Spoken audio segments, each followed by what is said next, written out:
ajaa'ibsiisudha kun waan gaariidha. Waan tokko jechuudha. Qabsoo kanatu fide jechuudha. Ilaala tokko naa jedhaa kana.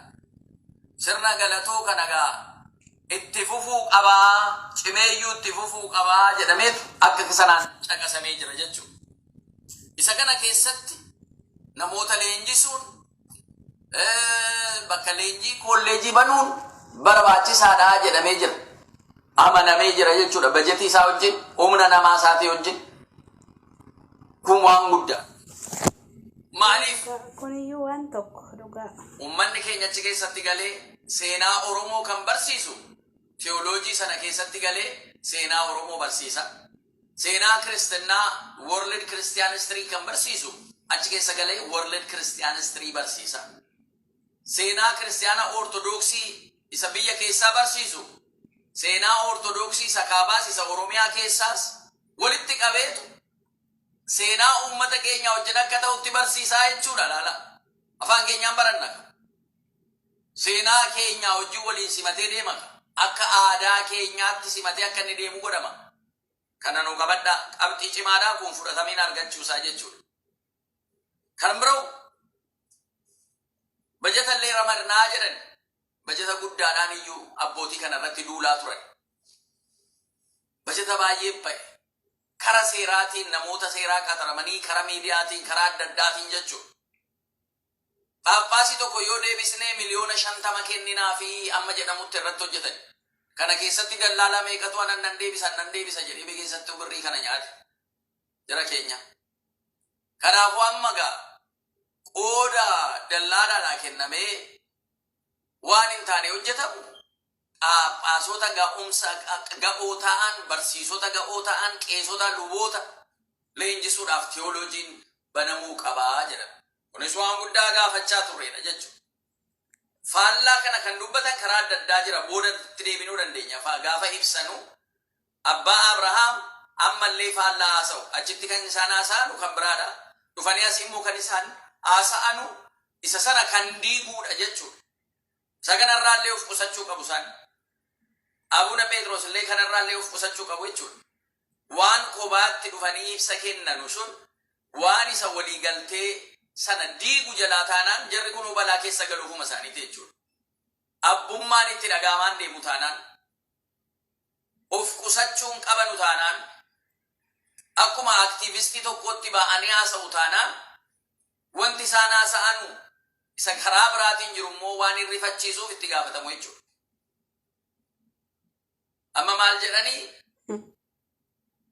manni ortodoksii, manni amantaa ortodoksii isa kaabaa caalaa iyyuu kunoo dabuubiidhaaf iyyuu kolleejii bantee, Oromiyaa keessa kolleejii bantee, walqixxee irratti bantee, hawaasaa irratti bantee jedhan. Jarri kun hawaasaan kan naannoo biraati.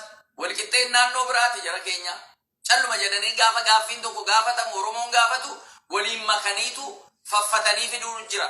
Isa kanarraa of eeggachuu qabu. Waan gaafanne tokko lama jennee deebii san argannu tokko lama jennee fudhachuun gatii jiruuf. Kanaafuu kolleejiin hin banamaa jedhanii jiranii.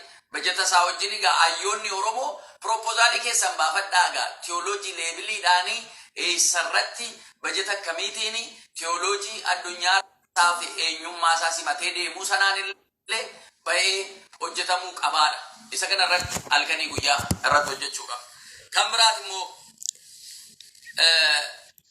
humna namaa barbaachisaa hin goonaa jedhan. Kunis waan gaarii kanuma gaafachaa turre. Humni namaa kanaan naannoo Oromiyaa keessatti gatii jiraatu duwwaadhaaf afaan Oromootu hin danda'in uummata sana aadaa isaas tuffachaa isa deemutuun ta'e aadaa saba keenyaa kabajee kan deemu Oromoodhuma keessaa kan maddee Oromoo ta'e deemuu qabaa jechuudha. Hojjechuu qaba. Jarri kun booda irratti wanta faallaa fiduu danda'u. Amma waan barreeffame kanan isinii dubbisaa jira malee waan faallessuun deemuu hin danda'u. Isa kana immoo sirriidhumatti ilaala.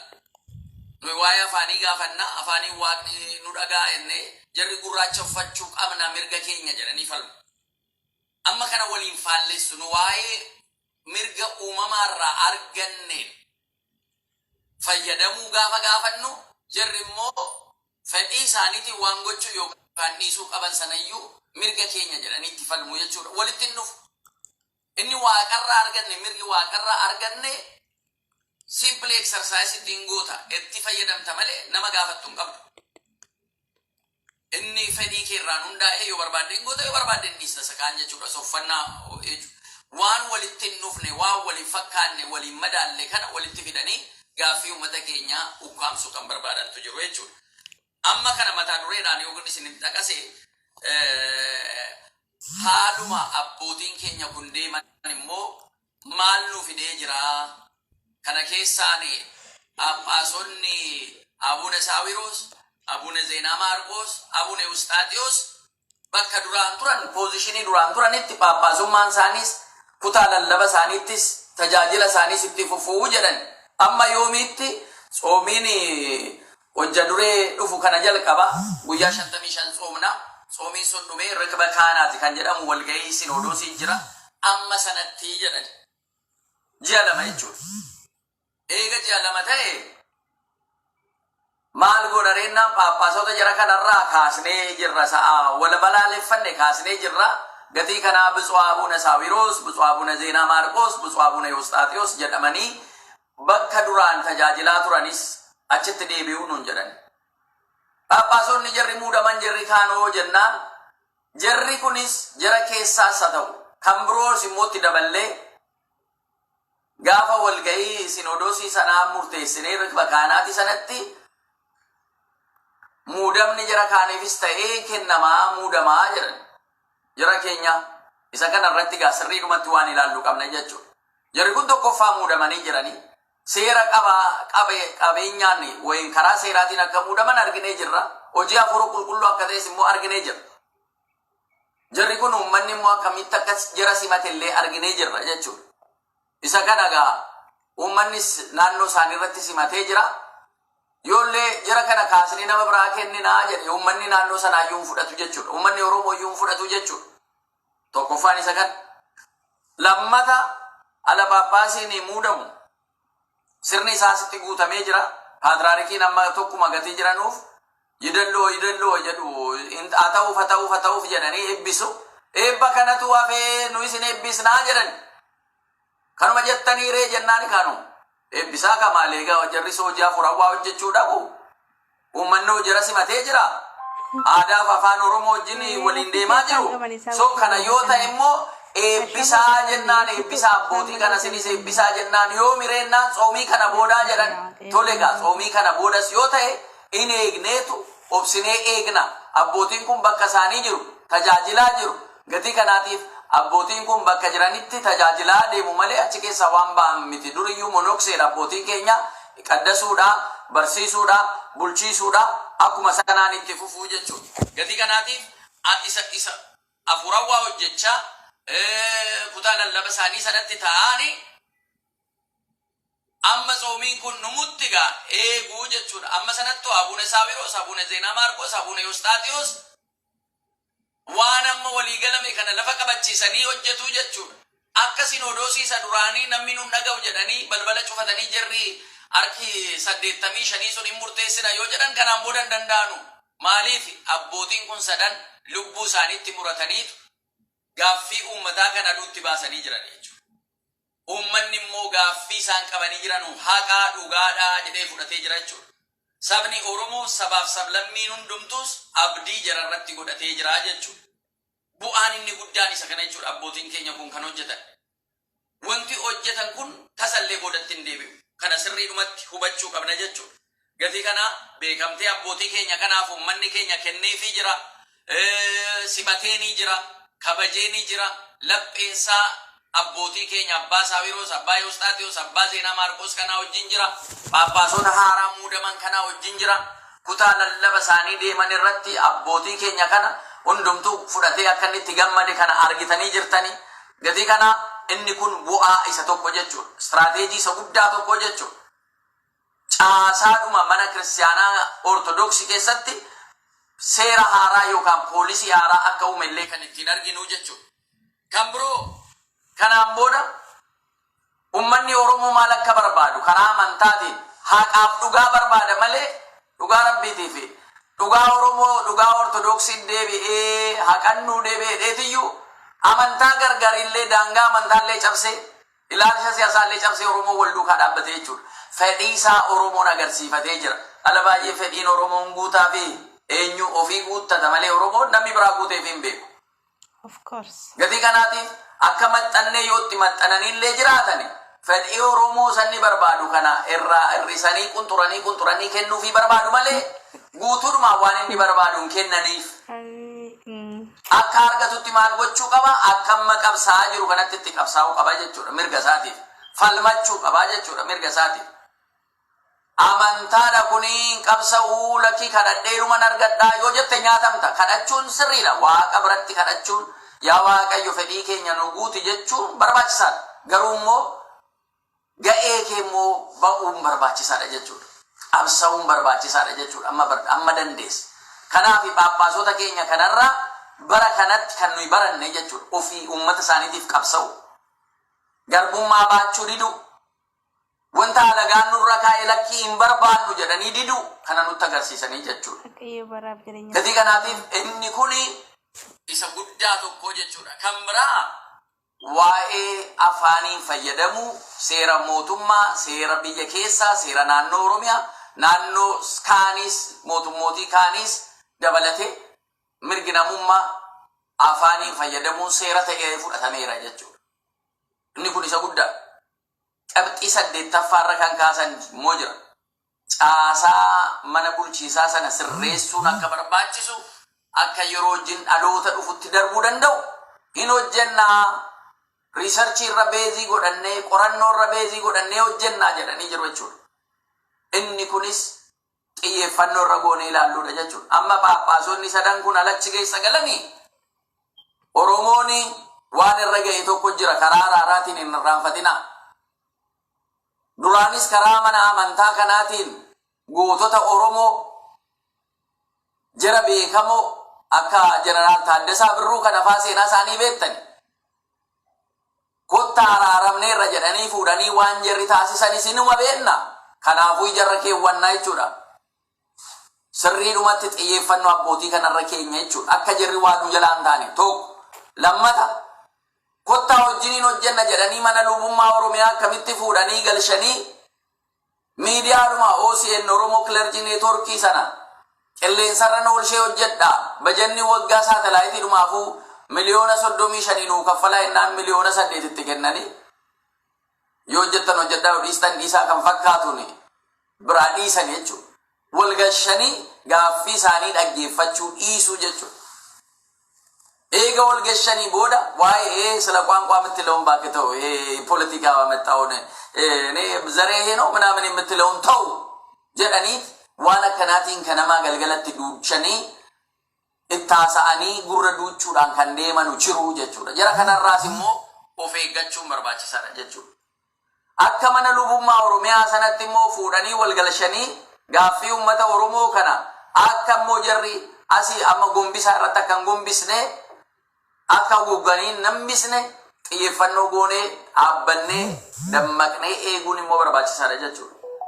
Ji'a lama booda akka zoominuu hiikame rikba kaayanaat akka ta'een waan jarri hojjetan ala sana ala jarri hojjetan kaaneedhuma iyyuu duwwaa utuu hin ta'in ammumaa jalqabee ummanni Oromoo maanguddoonni Oromoo paappaasota dabalamuu qaban monokosoota abaluu jedhee kan naannoo Oromiyaa hundarraa bakka bu'u jara kana irratti jaramma muudaman irratti dabalamee muudamuu kan danda'u isatu dhiyeeffachuu qaba jechuudha.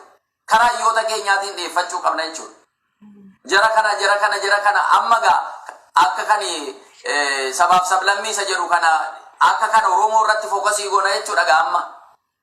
Kanaafuu akka kan Oromootti abbootii amantaa isaaniitiinis tajaajila isaaniitiinis dammaqina hawaasa isaaniitiif uummata isaaniitiif qabanuunis hafuurawwaadhaanis cimoo ta'an bakka jiranuu filannee Oromiyaa fakkeessinee abbootiin kun akka dabalatamanuu muudaman jarran mallee Oromiyaa keessaa ba'anii muudaman kunis akka itti fufanu ammuma jalqabnee galchinaa jechuudha. Maaliifi kana jenna?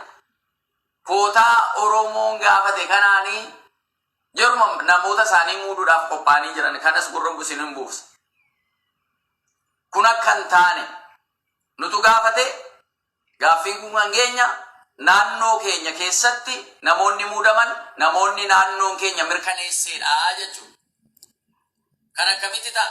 Bataskaannis mootummaan naannoo Oromiyaas walitti dhufee mirkaneessuu qaba qulqullummaa namoota kanaa jechuudha.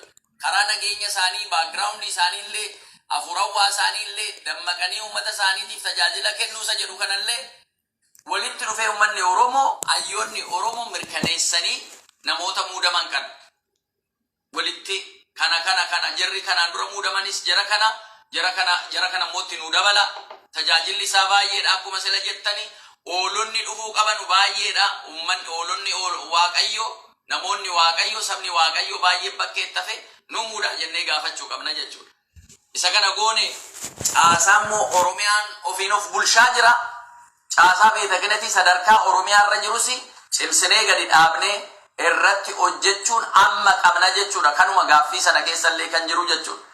Inni kuni tsoomii kana keessa hojii hojjetamu jechuudha saba keenyaaf. Halkanii guyyaa kan hojjennu jechuudha. Kana malee akka jarri kaan miidiyaa isaaniitti ba'anii mataa gadi nu qabuudhaaf, nu cabsuudhaaf, adda adda nu baasuudhaaf akka nuyi abbootii keenya kanarratti duulluuf waan hin taane hojjetanuu sanaa fi miidiyaa isaanii irratti gabaasan utuu hin ta'in kana quba qabadhaatii dhaggeeffadhaa jechuudha.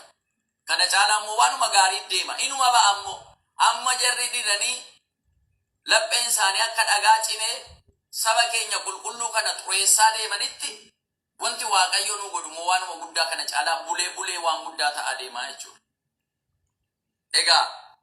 Eegan kana jedhee abbootii keenya kana bira dhaabbachuu biyya alaati akkuma jalqabne kanatti fufuu qabna. Deeggaruu qabna. Oolmaa isaanii, bultii isaanii baay'isnee ilaaluu qabna.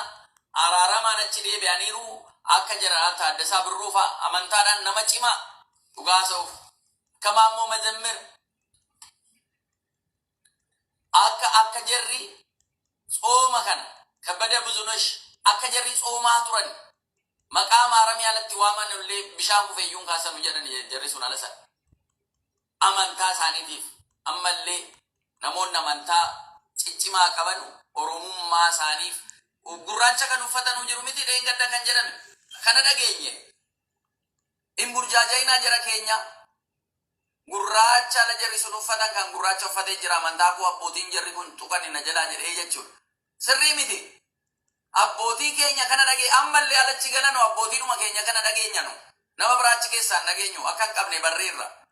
Garuu seeruma bulchiisaa gatii ta'eef mee waliin gallee bulchiisnaa gateedhaniif tooftaa biraa akka jarri qaban quba qabna. Walgalshanii lubbuudhumaanuu dhabsiisuuf akka danda'an keessumaa abbaa Saawiroosii keenya fa'aa xiyyeeffannoo guddaatti gochuu qabna. Waaqayyo gooftaan isaan eega walgalanii booda lubbuudhumaanuu balleessuudhaaf jarri akkaataatti deemantu jiraachuu mala karaa jarri haasa'an. Kanaafuu isa kanarratti illee xiyyeeffannoo godha. Eegumsa isaanii, oolmaaf bultii isaanii, nyaataaf dhugaatii isaanii illee Waaqaa wajjin of eeguun barbaachisaa gatii ta'eedhaaf jechuudha. Eega kana jennee maatiiwwan Waaqayyo biyya keessaa walgahii irra jiru. Waan nuu ta'u kana kamitti nuu ta'aa, akkamiin nu baasaa jedhanii haala yeroo, haala qabatamaa lafa jiru kana hundumaa ilaalanii ittiin deemaa jiru. Koreen qindeessituu deeggarsaa kaaba Ameerikaanii akkasumas hiriira nagaa kana eeyyamsiifachuudhaa fi qaamni irratti hojjettanii filaayerii barreessuudhaan tiishartii abbootii keenya suura isaanii irratti godhamee maxxansiisuudhaan karuma adda addaa ganzaba keessan baasuudhaan saawundi siistamii fiduudhaan chaantii gochuudhaaf qophooftanii kan turtanii xalayaa achi galu sana Antooni Bilinkeniidhaaf sagalshina jenne dubbisuudhaaf kan qophooftanii karaa adda addaatiin xalayaa sana irratti kan hirmaattan illee galata guddaa qabu. Tasatti nafne jechuudha. Hojjechaa jira guyyaan galmaa'ee ta'a jechuudha. Ji'a lama booda immoo yoo jarri fidanii kana garabbitti kennine as geenye jenne humna qabna jennee humna guutuudhuma qabnuun hin deemnu. Waaqattis hin kennina namattis akka hin darbine. Haqa namaattis akka hin darbine. Dhugaa namaattis akka hin darbine. Moo feekuun barbaachisaadha akka Oromoo tokkotti safuu of eeggachuun. Dogongorarraa yaa Rabbi na oolchii jennee. Diini garuu alagaan garuu kan akka goyyoominaatti argee nu miidhuudhaaf yoo dhufe Waaqayyo akka furguggee munuu taalsisa malee boodatti nun deebisu jechuudha. isa caalaa iyyuutti nu cimsa jechuudha. Kanaaf isa kana sobsinee soomas fuulduree keenya jira gatii ta'eedhaaf yeroo sooma kanas immoo bataskaana keessaa akka jeequmsa adda addaa siin kaane biyya keenya keessa jeequmsa adda addaa kan kaane jarri kaanis immoo tasgabbaa'uu gatii qabanuuf akkanaan immoo biyya tasgabbeessuun hunda keenyarraa akka abbaa biyyaatti nurraa eegama jara keenya saba guddaadha waan guddaa